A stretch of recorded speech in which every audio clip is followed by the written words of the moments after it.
So step 8, play the loop. The shooter loops back to observe the results of his shot and immediately, in the same turn, determines his next order, action timing, and act time and records it.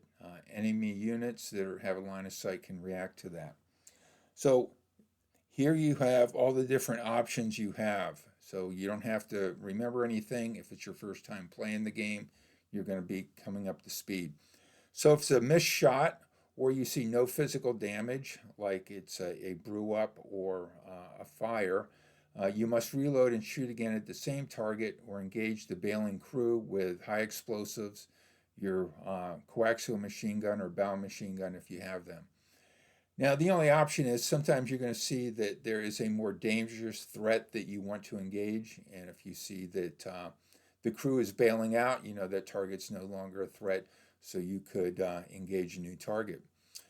To engage a new target, if your previous target was brewed up or on fire, you are no longer engaged.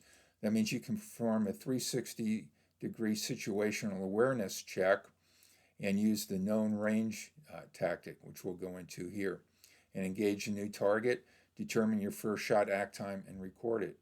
Remember, targets in your frontal 10 degrees are automatically engaged. Known range.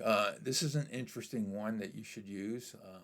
If your new target is within 10 degrees of your last target, consider it engaged because it's going to be within 10 degrees and ranged in. So after your situational awareness check, use the 2 plet shots action timing and the accuracy row, not the first shot for your next shot. You use the second shot reloading because, up here, your first shot, this includes all of your fine adjustments and range estimation for your first shot. You're not going to need that once you're ranged in. Shoot and scoot is the next option. You can start reloading, which would be roll the D6 up here to see how long it's going to take to reload, and then place in front of the whole of the model the 1 through 9 segment on the movement marker matching the game turn. So if the game turn was currently 1 minute and 26 seconds, you would place a hull under the 6th segment. So let's say you're moving and you want to execute a halt order to halt fire. Remember, the first thing you want to do when you shoot is always do a situational awareness check. And then to decelerate, it's going to take 1 second per 10 kilometers per hour, rounded up. While you're decelerating, you can turn or traverse your turret for the halt fire, but you can't turn and traverse at the same time.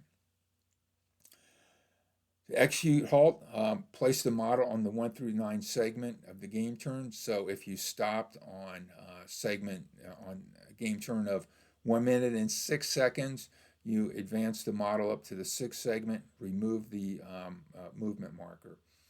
And at your halt, you roll your D6 for your first shot action timing. And while you were decelerating, if you should have been engaging the target. Overwatch is the default order. Point your gun where you expect the enemy and record the order in your Overwatch box. So that would be if you don't have any other targets and you just want to sit there and wait for an ambush or whatever, you just go into Overwatch. Mutual line of sight reaction.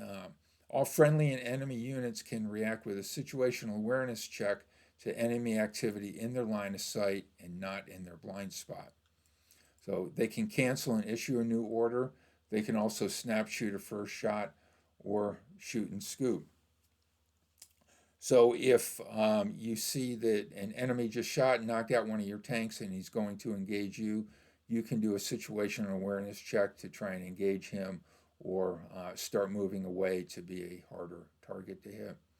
So that's the play of the loop. That's always the last step, and